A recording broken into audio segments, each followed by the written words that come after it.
Mesdames, Messieurs, bonjour. Bienvenue à la revue des grandes unes de ce mardi. Allons tout de suite en kiosque avec la revue de presse, en démarrant par le quotidien Le Jour qui met en sa une Covid-19. Les Camerounais jugent la riposte du gouvernement. Enquête de perception sur la riposte sanitaire et les mesures d'accompagnement socio-économique. BEAC Campost, les raisons d'une brouille, faisant ainsi allusion à cette lettre de la BEAC adressée à la Campost et certaines administrations sur les manquements de la plateforme numérique, la plateforme électronique mise en place entre différents opérateurs de téléphonie mobile au Cameroun. Le journal Le Jour parle aussi de Kondengui, l'infirmerie de la prison débordée. Depuis hier, donc, une nouvelle a circulé qu'au moins 50 détenus seraient infectés au coronavirus et par conséquent, l'infirmerie ne cesse de désemplir. Et on se pose bien la question de savoir, le journal pose bien la question de savoir qu'en sera-t-il dans les jours à venir. Le quotidien Mutation met en sa une coronavirus le mal du pays. De nombreux Camerounais en séjour à l'étranger s'estiment abandonnés et lésés et appellent le gouvernement au secours pour retrouver leur pays et notamment les accompagner dans leur confinement. Don spécial, l'argent de Biya fait du bruit, écrit le quotidien Mutation. Le journal se base ainsi sur cette information rendue publique par le ministre de l'administration territoriale Paula Tangandji qui a attribué ce don au chef de l'État et que quelques minutes après, c'est un poste, alors une correspondance du programme des Nations Unies qui indique effectivement que c'est cette institution onusienne qui a remis du matériel, des équipements évalués à 2 milliards de francs CFA à l'État du Cameroun. Et puis, le journal Tribune d'Afrique de Faustin Dikam lutte contre Covid-19 au Cameroun. Depuis le début de la pandémie, de nombreux directeurs de publication tirent le diable par la queue. Ils ont adressé un cri d'alarme au président de la République à travers leur porte-parole. L'heure est grave et ces promoteurs de médias à capitaux privés risquent de mettre la clé sous le paillasson, écrit Faustin Dikam dans son éditorial que vous lirez en page 5 avec cette une, la presse privée. Elle allait déjà mal avant, mais aujourd'hui, la presse privée va très mal. Écrit donc Faustin Dikam. Supposé refus d'enquête sur Survie Cameroun Survival Initiative, Paul Moutazé dément des pures allégations mensongères. Dans un communiqué rendu public hier, le ministre des Finances a indiqué n'avoir jamais été saisi par son collègue de l'administration territoriale, encore moins lui avoir répondu en indiquant que le gouvernement a mieux à faire, et le ministère des Finances en particulier, pour s'interroger sur l'origine des fonds d'assistance au peuple camerounais en cette période de coronavirus et par conséquent, il ne saurait interdire la provenance des fonds quelconques pour soutenir les Camerounais, écrit donc Paul Moutazé, mais en tout cas hier il a fait un démenti.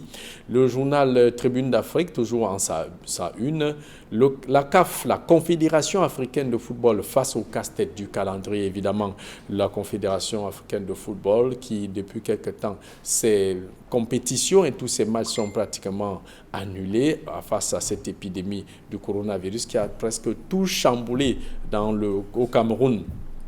Le quotidien Cameroun Tribune lutte contre Covid-19. Paul Biya équipe les arrondissements pour renforcer les mesures visant à contenir la propagation de la pandémie. Le président de la République, Paul Biya, vient d'accorder aux 360 communes du Cameroun un don spécial composé de produits et matériels médicaux d'une valeur de près de 2 milliards de francs CFA. Un appui qui n'a rien à voir avec le Fonds de solidarité nationale créé par le chef de l'État, Paul Biya, et qui avait donc doté ce fonds spécial d'1 milliard de francs CFA. Le financier d'Afrique, paiement électronique, la BEA confirme l'interopérabilité monétique en zone CEMAC. Cette nouvelle mesure de la Banque centrale vise à encourager la pratique de la distanciation sociale dans le cadre de la lutte contre Covid-19. Et puis le Gabon, Ali Bongo offre 2,2 milliards 100 millions de francs CFA aux pauvres. Le chef de l'État gabonais a entrepris un certain nombre de mesures, parmi lesquelles demander aux bailleurs de ne pas percevoir les loyers des populations les plus démunies qui ont déjà maille à partir avec le confinement en cours au Gabon. Les banques consomment, marché monétaire, les banques consomment 28,5% de l'appel d'offres hebdomadaire de la BEAC, écrit le journal et le quotidien L'économie. Système de paiement, conflit d'intérêts entre la BEAC et le gouvernement. Inauguré le 31 mars 2020, la plateforme d'interopérabilité du Cameroun, Switch National, n'a pas eu un mois que la Banque centrale a annoncé son irrégularité. Dans le même temps, elle a officiellement lancé son propre système de transaction en zone CEMAC. Coronavirus, une start-up camerounaise développe une application médicale d'autodiagnostic. En tout cas, c'est un article que vous lirez en page 2 du journal Le Quotidien de l'économie. Le journal parle aussi de toujours le Covid-19. L'envolée des prix des produits alimentaires se poursuit dans les marchés. Évidemment, le ministère du Commerce qui a donc fort à faire avec cette surenchère observée autour des produits de première nécessité. Le journal Émergence met en sa une l'agenda caché de la France au Cameroun. Le fait que l'ambassadeur français occupe le terrain ces derniers temps n'est pas anodin, écrit le journal. Le journal qui revient aussi sur le nombre de morts enregistrés des suites de Covid-19. Et puis évidemment, le journal Forum Libre du prince Aristide Ngekam. Le Gondéchari, le préfet condamné au boulot au centre d'une cabale. Le numéro 1 du département du Logoné-Chari et le commissaire spécial Gilles Nagasso sont cités au cœur d'une affaire d'arnaque et d'escroquerie des commerçants exerçant entre le Nigeria, le Tchad et la ville de Koussiri en passant par celle de Fotokol. En tout cas, le journal vous invite à lire l'enquête exclusive. Lutte contre le Covid-19, des dons importants offerts par Mokhtar Amadamaye Harouna pour subvenir en aide aux populations du Mbéré dans cette angoisse face au Covid-19 qui prend de plus de l'ampleur sur le terrain. En tout cas, voilà l'essentiel qu'on peut retenir de la revue de presse parue ce matin en kiosque. Place à présent avec nos invités du mardi. Évidemment, ça faisait un bon bout qui n'était pas passé sur ce plateau. Prince Aristide Ngekam, bonjour et bienvenue à la Revue des Grandes Unes. Évidemment, vous êtes le directeur de publication du journal Forum Libre. Bienvenue et évidemment, on a une tradition ici, l'actualité qui vous a marqué. Écoutez, merci Jean-Paul, Saïlo, doyen que je retrouve avec beaucoup de satisfaction. L'actualité qui m'a marqué, c'est le plaidoyer pour les médecins, pour l'équipement, l'amélioration des conditions de travail des médecins. C'est un plaidoyer que je mène pratiquement depuis 3 semaines. Je suis heureux que le plaidoyer commence à porter. C'est fluide. Et avant de mener ce plaidoyer, on n'avait pas encore de mort dans le corps médical. Mais je peux vous dire que les chiffres qui sont avancés, je ne trahis aucun secret en disant qu'ils ne sont pas exacts. Ils sont nombreux. Le personnel soignant qui sont atteints du Covid-19. Il y en a même qui sont pratiquement en détresse. Je pèse mes mots, je dis bien pratiquement en détresse. Donc j'attire l'attention du ministre de la Santé publique ici de mettre un point d'honneur. Vous avez remarqué que dans la dotation spéciale du président de la République, il fait mention d'un point d'honneur là-dessus parce que, comme je le disais, je pense dans l'une de mes précédentes s'il advienne qu'il n'y a plus personne à l'hôpital pour nous accueillir, on prendra la direction des champs. Merci Prince Aristide Ngekam, Camille les bonjour et bienvenue à la Revue des Grandes Unes, évidemment avec l'actualité qui vous a marqué. Jean-Paul Junior, bonjour téléspectateurs d'Equinox Télévision, bonjour à la chefferie de Banca qui est fort bien représentée ce matin par son prince Aristide Ngekam. L'actualité qui m'a marqué, elle date de quelques heures. C'est cette coupure géante qui a submergé, qui a plongé une bonne partie du pays dans le noir cette nuit. Quand elle a fait 1 heure, 2 heures, 3 heures, ça a été une angoisse extraordinaire. Et bien évidemment, les réseaux sociaux se sont livrés à leur sport favori, c'est-à-dire que distribuer et distiller l'angoisse. On parle de ceci, on parle de tout le pays qui est plongé, on parle de militaires qui sont en train de bloquer toutes les issues. C'était quand même du jamais vu, Camille Nélé. C'est du jamais vu, mais vous savez très bien qu'avec Eno, on n'arrivera jamais au bout de nos surprises. Ce n'est pas parce que au on pensait qu'au moment où on a nommé un directeur venant d'Europe, les choses allaient changer. Camille, la responsabilité, elle semble être plus à la Sonatrach qui est chargée du transport de l'énergie, et non Indéo qui est chargée de la distribution. Mais la distribution, quand vous distribuez avec des poteaux en bois, quand vous distribuez avec du matériel rudimentaire ou bien du matériel qui tombe partout, on a vu ce matin du côté de Konsamba, il y a un poteau qui est complètement tombé et qui a bouché toute la rue avec des fils qui se baladent partout et un poteau de haute tension, s'il vous plaît. Vous pensez que ce n'est plus la distribution électrique? Non, je dis que cette nouvelle hallucinante a plongé beaucoup de gens, des coups de fil passés de partout. Des gens demandaient, et vous à la Bagawa, vous avez l'électricité à Yabassi, il y a même quelqu'un à Yabassi, moi j'ai appelé à Yabassi, il me dit qu'eux ils n'ont même pas d'électricité depuis 2 semaines. Donc, sincèrement, il faut qu'en ces temps de détresse, un effort particulier soit fait au niveau de la distribution de l'eau, de l'électricité. Prince Aristide, comme avant d'entrer dans le vif du sujet, il y a votre une qui semble intéresser. C'est quoi cette affaire où le préfet du Logo Nechari et le commissaire spécial arnaqueraient d'après la confirmation? Je dirais que c'est une enquête que nous avons menée à la suite d'un certain nombre de révélations, notamment faites encore sur les réseaux sociaux, qui faisaient, ça vous a donné la piste, qui faisait pratiquement le tour des réseaux sociaux depuis pratiquement 2 jours. Donc, notre rédaction s'est saisie de cette information, a fait le recoupement nécessaire, notamment appelé des personnes concernées, notamment le préfet, le sous-préfet de Photocol, ainsi que le commissaire spécial lui-même. Donc, l'effet c'est quoi? L'effet c'est qu'il y a un certain nombre d'agents de police, d'après le préfet, qui ne sont pas contents de ce que le préfet a sorti une note les interdisant de faire des contrôles intempestifs. Parce qu'à la base, ce sont des commerçants et d'autres transporteurs qui se plaignaient de ce qu'ils étaient raquettés. Donc il y a un certain nombre d'agents de police qui ont été pris la main dans le sac et dont le préfet a fait des notes à l'attention de la délégation générale de la Sûreté nationale. L'officier de police en question a été sanctionné. Il est passé au conseil de discipline de la DGSN, il a été sanctionné et même rétrogradé parce qu'il était inspecteur principal, officier principal, et il a été renvoyé, rétrogradé officier deuxième grade. Donc ça, ce sont les faits. Le deuxième fait, c'est que dans l'information qui a été distillée sur les réseaux sociaux, c'est que le préfet ne respecterait pas les mesures édictées par le gouvernement, c'est-à-dire fermer les frontières. Mais lorsque j'ai appelé le sous-préfet de Photocol, qui est pratiquement à la frontière, il m'a dit que la hiérarchie, et c'est ce qui est vrai, la hiérarchie, notamment le ministère de l'administration publique et le gouvernement, n'a pas interdit la circulation des marchandises. Vous notez que même au port, il y a des marchandises qui arrivent au port. Des bateaux qui arrivent. Et moi, de lui demander, qu'en est-il parce que l'inquiétude, c'est est-ce que des gens malades peuvent entrer au Cameroun sans contrôle? Il m'a pratiquement dit que la frontière est pratiquement de long de 30 km. Donc on ne peut pas faire la police sur tous les 30 km. Tout le monde, mais tout au moins au niveau du pont de Photocol, de poste frontière, il y a toute une équipe. C'est-à-dire qu'il y a un poste frontalier composé du BI, des agents de police, de la douane et bien d'autres forces de maintien de l'ordre qui contrôlent et mènent des fouilles systématiques. Vous savez que c'est une zone pratiquement très dangereuse qui était... Une zone poreuse même, qui était même l'épicentre, Camille le sait bien, de Boko Haram. Donc c'est une zone qui est amplement surveillée. Donc le sous-préfet nous a rassuré de ce que c'est une information distillée par des gens, les mécontents de la mesure du préfet.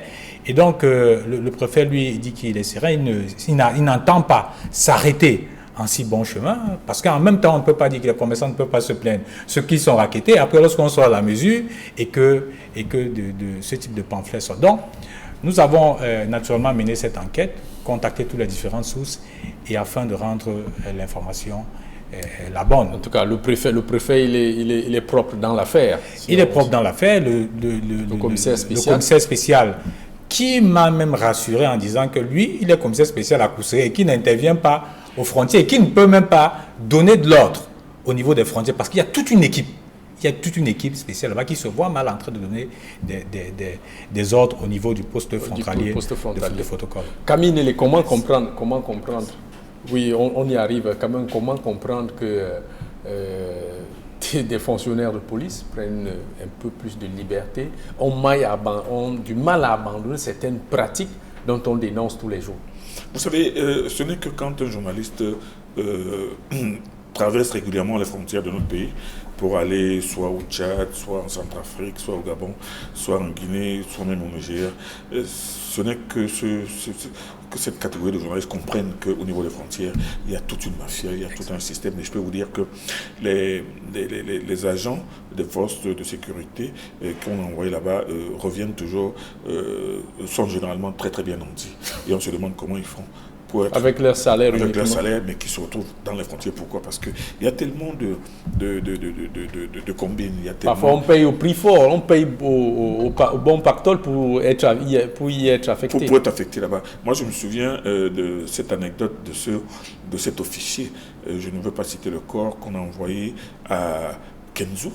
Au moment où on l'a envoyé là-bas, il était mécontent, il faisait une mine d'enterrement, il dit c'est pas possible, on ne peut pas l'envoyer là-bas, c'est un désert et tout. 8 mois plus tard, le type avait pris des jours, il avait pris du ventre, et le gars m'a dit que gars, il y a l'or là-bas à mort. Même pour rien au monde, je ne partirai plus de 15 jours. Jamais. Et le jour où on l'a relevé, le gars fait des histoires, il a tout fait pour ne pas bouger. Donc, dans les postes frontières et dans les régions périphériques, les régions qui entourent les États, la situation, la gestion et des hommes et des biens et des marchandises et surtout la gestion même des instructions est parfois très très complexe. Camille, allez-vous garder la parole avec cette une du quotidien du journal Tribune d'Afrique. La presse privée va très mal et Faustin Djikam lutte contre le Covid-19. En tout cas, nous sommes de la presse. C'est pas, le médecin de la presse ne viendra pas ailleurs ou le journaliste de la presse ne viendra pas ailleurs pour parler des problèmes qui concernent la presse privée. Camille. Malheureusement, au Cameroun, la presse est gérée par des fonctionnaires qui ne sont pas des hommes de terrain et qui ne savent pas, qui ne prennent pas la réelle mesure des difficultés de la presse. 150 millions l'aide à la presse privée. Imaginez 150 millions, pour nous, dit-on 600 titres. Et sur les 600 titres de journaux, il y en a plus de 500 qui paraissent régulièrement à l'improviste. Avec les mêmes titres en une. Donc, il faut dire que le problème de la presse est complexe. Par contre, il y a des journaux qui se battent avec des petits moyens pour essayer d'exécuter la mission pour laquelle ils existent. Et malheureusement, ils ne sont pas suffisamment soutenus par l'État qui, normalement, sous d'autres cieux, connaît et l'importance et l'utilité de la presse. Bon, au Cameroun, Faustin Djika, je pense la semaine dernière, si j'ai une bonne mémoire, il avait d'abord fait un titre, la presse privée va mal. Et aujourd'hui, la presse privée va très mal. Donc ça veut dire dans le fond, il veut attirer l'attention des gouvernants et des responsables du ministère de la Communication de jeter un coup d'œil beaucoup plus attentionné en direction de cette presse qui a une utilité extraordinaire dans ce pays et qui malheureusement n'a pas de soutien. Est-ce que vous pouvez imaginer, Jean-Paul Chuniat, qu'il y a des journaux qui tirent à 500 exemplaires. 500 exemplaires. Il y en a qui tirent 1000 exemplaires. Et des journaux qui ont pignon sur eux, je vous assure. Donc, ils arrivent à faire cela en tirant le diable par la queue et en essayant d'exister. Malheureusement, quand le directeur de publication Njika enfonce le coup en disant que la presse va mal, il veut absolument démontrer qu'il faut faire quelque chose. Il faut que ça change, et surtout en ces temps de confinement, en ces temps de récession, où la presse elle-même a du mal même à se faire vendre, parce que les gens même sont complètement confinés, mais pourtant cette presse, elle tient à remplir ses missions. Donc je pense que le plaidoyer de Ndjika n'est pas un plaidoyer pour le monde, mais c'est un plaidoyer franchement qui mérite d'être pris en considération. Alors, c'est pas pour rien que je vous ai donné la parole en premier. On a sur ce plateau un directeur de publication. Je considère que c'est un véritable malade de la presse. Presse Aristide Ngekam, votre organe fait partie de la presse privée. Comment vous faites avec Forum Libre pour qu'il puisse paraître dans ce contexte de Covid-19 où la presse va très mal et bien avant cela, elle allait mal? Je dirais que ce n'est pas évident du tout. Ce n'est pas évident du tout. Vous n'avez pas quelques réseaux? Non. Vous savez, la gestion d'une entreprise de presse, je préfère le dire comme ça, est tellement complexe. Lorsque je dis entreprise de presse, parce que vous êtes assujetti aux impôts, aux obligations fiscales et sociales, c'est-à-dire que vous payez la CNPS, et ainsi de suite. Donc, vous avez des obligations fixes. Maintenant, vous avez des obligations dans la production. Vous n'allez pas tirer des journaux, même si vous tirez à crédit. Il faille bien que régler la note. Vous avez et le marché de la publicité, c'est pratiquement un serpent de mer. C'est pratiquement un serpent de mer. Et lorsque vous arrivez à avoir cette publicité, les échéances de paiement sont je ne vous dis pas. Aucune certitude. Nous avons eu, je dirais même, la chance d'avoir des communiqués, mais qui sont payés pratiquement plus d'1 an après.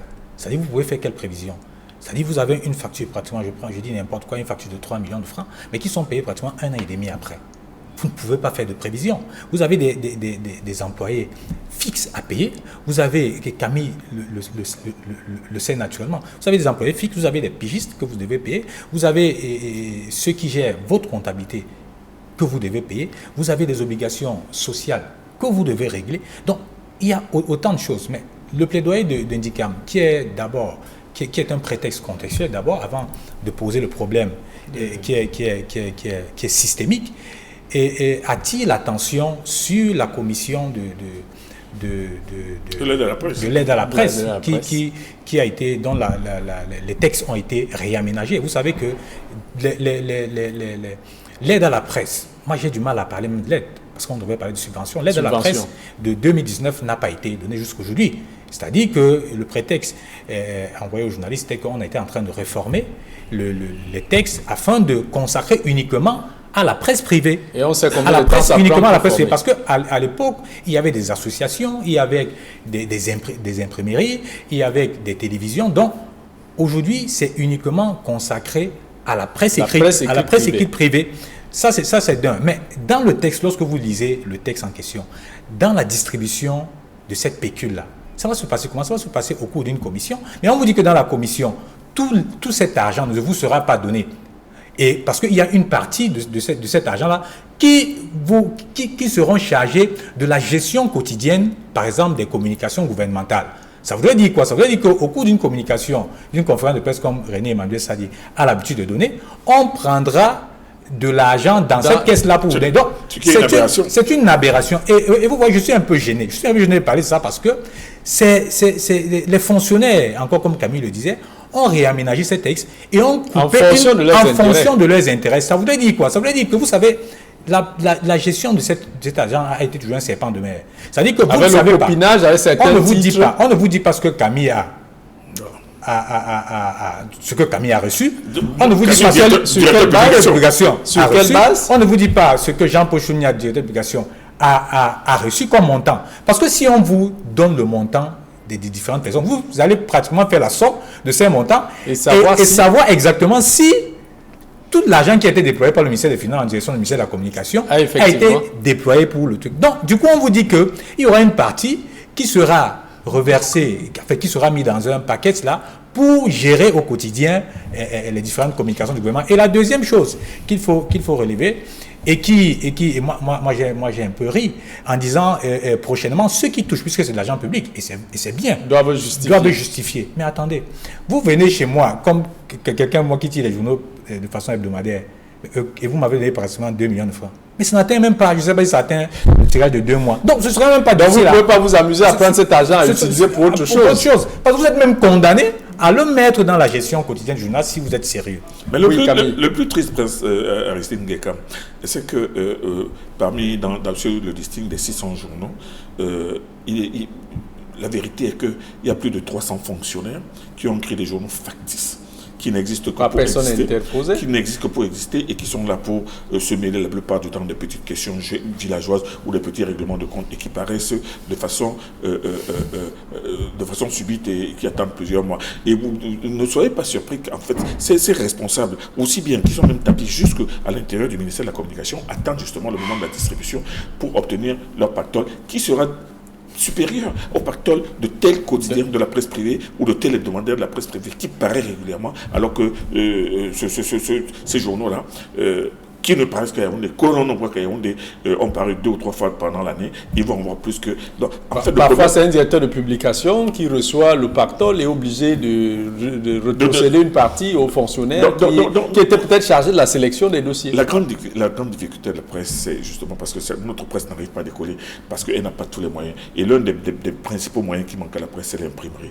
Vous avez vu cette nuit, il y a eu cette grosse panne, et les 2 plus grands quotidiens de la ville de Douala n'ont pas paru, le Messager passager la nouvelle expression, tout simplement parce qu'il y a eu une panne d'électricité. Mais par contre, dans un système normal, chaque journal a son imprimerie, malheureusement. Et au départ, on a vu des journaux qui avaient leurs imprimeries, notamment la nouvelle expression a eu son imprimerie dès le départ. Mais à un moment donné, l'aventure a tourné court. Mais normalement, si un journal a déjà son imprimerie, il n'y a pas de raison qu'il puisse connaître des aléas de la conjoncture ou de la nature. Mais là, il faut le dire, il faut le marteler tous les jours. Et moi, je pense que le plaidoyer de Njika doit être perçu, vraiment sérieusement perçu par le ministre de la Communication, qui doit comprendre que cette presse-là, il a besoin de cette presse. Le Cameroun a besoin de cette presse pour exister et pour effectivement jouer son rôle. Il faut nettoyer la commission de l'aide à la communication privée, et mettre, pourquoi pas, faire entrer certains acteurs de la presse, l'aide à la communication privée. Mais ils sont représentés. Je vous dirais même qu'ils sont représentés, mais ils sont dans les combines. Non, c'est devenu une affaire de fonctionnaires. La plupart, plus de la moitié. Plus de la moitié, on vous dira, le représentant du ministère des Finances, le représentant de la CNPS, le représentant. Donc, ce sont les représentants. En principe, dans cette commission-là, vous avez toujours, la plupart des représentants sont les chefs de cellules de communication des différents ministères. Et ils n'entendent pas quitter dans la presse de ministère concerné. Et vous vous retrouvez avec un représentant, par exemple, parce que j'ai vu un représentant des éditeurs, des directeurs de publication. Donc, ils ont de la peine à s'imposer. Oui, c'est-à-dire que je pense que c'est une affaire, c'est déjà bien de réduire la portion qu'on crée uniquement à la presse écrite. Parce que c'était déjà ça le premier plaidoyer. C'était un plaidoyer de gagner. Mais maintenant, il faut être strict dans la répartition. C'est-à-dire en disant... Élaborer les critères. Élaborer les critères. Vous savez, je vais vous dire, les critères sont aussi drastiques et qui nous condamnent tous. Vous voyez, on vous dit, vous devrez être à jour de vos obligations fiscales. Ça veut dire que si vous n'avez pas payé vos impôts ou la Caisse nationale de prévoyance sociale, vous n'avez droit à rien. Vous devez avoir, c'est-à-dire que vos responsables, notamment vos journalistes, doivent être titulaires d'une carte de presse. Et je suis bien placé, je suis pas dans la mauvaise maison pour le dire. La commission a siégé, mais elle n'a pas encore délivré les cartes de presse. Donc, il faille, en attendant qu'on puisse lancer cette commission, il faille que la commission de la carte de presse puisse déjà siéger et distribuer. Non, elle a même déjà siégé. Donc, c'était à la fabrication qu'elle puisse remettre des cartes de presse afin que les directeurs de publication puissent utiliser cet élément pour compléter leur dossier. En tout cas, on va sortir de l'émission Camille. Il y a cette information sur les cas de coronavirus qui seraient déclarés à la prison centrale de Yaoundé-Koningui. L'infirmerie ne désemplit pas avec le désengorgement qui n'a pas été ce qui était attendu. Peut-on s'attendre à quoi ces jours-ci, Camille? Cette nouvelle donne froid au dos. Et donne froid au dos et corrobore ce que j'ai dit ici il y a quelques jours, à savoir qu'il faut que cette mesure de désengorgement du président de la République soit rapidement mise en œuvre et de façon efficace, à savoir, c'est-à-dire que trouver des critères beaucoup plus élargis pour permettre à tous les prévenus surtout. Or, malheureusement, depuis que ce décret a été signé, on ne sait même pas exactement combien de prisonniers ont été élargis. Alors qu'on devrait le savoir. On devrait savoir qu'on devrait être en mesure, 48 heures plus tard, de savoir que Koningui... D'après les calculs de la nouvelle expression, c'est au moins 500 qui seront élargis à la prison de Koningui. Mais 500 à la prison de Koningui, qui a 4000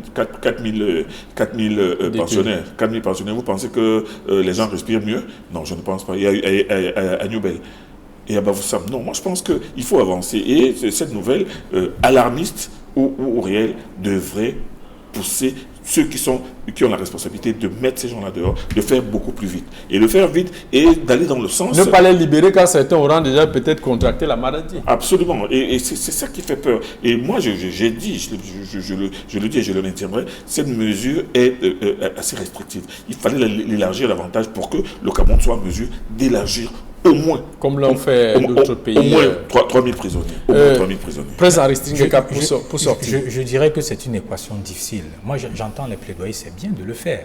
Mais je dis, lorsque vous vous asseyez, élargir les gens, c'est pas évident. Vous avez des gens qui ont commis des délits, qui ont été condamnés pour ces délits. Mais le principal problème, c'est quoi? C'est le nombre, c'est le personnel judiciaire qui n'est pas fourni. Ça, c'est le principal problème. Parce que on vous dit qu'il y a un magistrat qui a au moins, à lui seul, au moins 400 dossiers.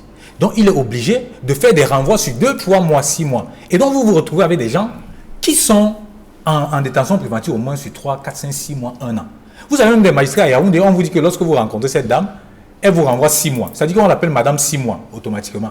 Donc, pourquoi? le problème, je pense que le problème est systémique.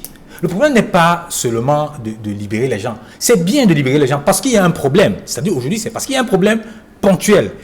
Qu'on a peur d'une sorte d'hécatombe, c'est là vient que la maladie arrive à la prison. Mais je voulais vous prendre un cas banal. Le cas de quelqu'un qui se retrouve en prison parce que, dit-on, il a proféré des menaces de mort, des menaces à quelqu'un. Oui, il a giflé quelqu'un. Oui, il a giflé quelqu'un. Voilà donc. Est-ce que pour le libérer, qu'est-ce qu'il faut? Non, il faut déjà sélectionner, il faut déjà faire toute la synthèse de ce type de délit. De délit, appelons ça délit mineur, pour essayer d'élargir les gens. Sinon, le dire comme ça devient une équation. Ça va prendre combien de temps finalement? Là, il faut une commission. S'il faut le faire, moi je pense que le plaidoyer qu'il faille faire en direction de mise à jour, c'est de créer une commission qui ne s'occupe uniquement que de ça. Et je pense qu'en Maxi, si on ne crée pas seulement à Yaoundé, une commission ad hoc, à Douala, Yaoundé, et tout ça, patronné par les délégués régionaux de l'administration pénitentiaire, je pense que si c'est fait, nous aurons au maxi 3, 4, 5 jours, puisque les dossiers sont là, on sait exactement pourquoi tel a été condamné, pourquoi tel a été envoyé à des Ce serait le Prince Aristide Ngekam, quand on sait que notre justice est lourde. Comment voulez-vous qu'on arrête quelqu'un? D'abord, pour que l'affaire passe au tribunal, il attend 1 an. Je donne un exemple. On a arrêté Alain Edgar Mebengo depuis 1 an. Son dossier n'est même pas encore passé, l'instruction n'est pas encore finie. Vous pensez que où était l'utilité de l'arrêter? Je continue.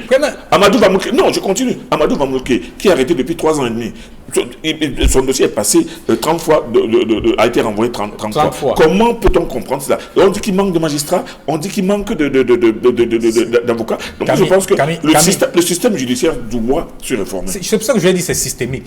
Je voudrais sortir dans cette émission en disant un appel en direction des autorités du Grand Nord. Parce que la crise sanitaire est en train de grimper. Nous avons déjà un mort, un cas détecté au niveau de la Dame, un autre au niveau de Garoua. Ça, imaginez avec les conditions sanitaires qu'il y a au niveau du Grand Nord, si rien n'est fait, ce sera l'hécatombe. Et heureusement, il y a l'élite de ce côté-là qui se mobilise pour essayer de contrer. On a eu, je pense que c'était vendredi dernier, la mise à disposition d'un bloc totalement d'isolement offert par une élite du côté du Mbéré, notamment Mokhtar Madama, qu'il faut encourager. Et je pense que cette histoire, au-delà des gens qui singeent le président de la République, qui appellent à la solidarité nationale, chacun devrait le faire chez eux, chez lui, parce que sinon la situation deviendrait grave. Merci Prince Aristide Ngekam, merci à Camille Délé. Nous sommes arrivés au terme de cette édition. Le gendarme de l'antenne est déjà là. Carlos Mineur, à qui nous disons bonjour. Mesdames, Messieurs, c'était tout pour cette édition de la Revue des Grandes Unes.